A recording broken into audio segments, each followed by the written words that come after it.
गरी पकाउने भन्ने कुरा भइरहेछ माछा त छ अस्ति जुन दिन गएको नि आलु परेछु क्या मेरो माछालाई त कस्तो राम्रो माछा त एउटा मर एउटा छ नि त म नदान के भन्नु बाबाले हजुर हजुर पर्सिको भ्लगमा हजुरलाई हुने म भोलिको भ्लगमा हजुरलाई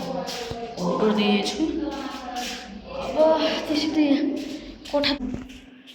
यहाँ प्याक भइसक्यो अलिक छिटो गरा भए हुने रहेछ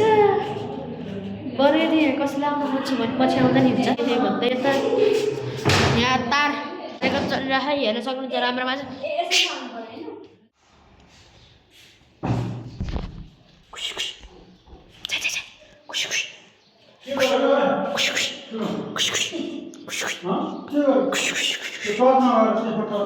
बाहिरबाट गएर हेर्न सक्नुहुन्छ घरनी वर्तमान समयमा अहिले चाहिँ अब त्यो हामी त्यो नयाँ कोठाहरू अब भोलि म तल सर्दैछु सुरक्षा गरेर मेरो तलको कोठा हजुरलाई भोलि हेर्न पाउनुहुन्छ हजुरले नयाँ ब्लगै भन्छ बुकहरू त्यो हजुरलाई म देखाउँछु एकछिनमा फाइनली बाल किनिदिस्या अब इक्जामको लागि नि प्रिपेरेसन गर्नुपर्छ बालेको कुरा मान्नुपर्छ क्या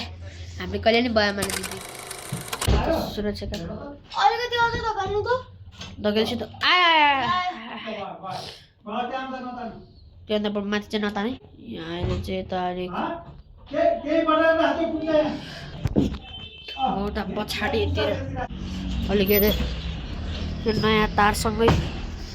कामहरू पनि चलिरहेछ उता भित्र तार गइरह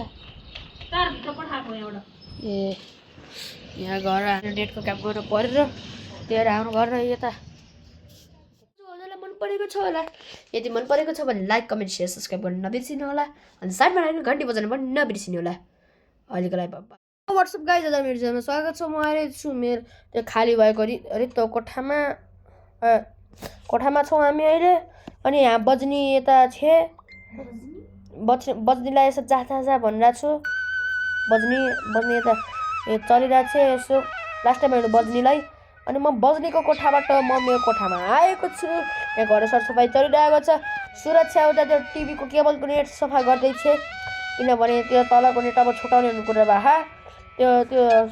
गर्दै यहाँ घर त्यो सरको कोठाको सफाइ चलिरह साफ सफाइ अभियान चलिरह यता बज्नीको कोठाको नेट कटाउने कुरा भए अनि मेरो नयाँ किताबको कमेन्ट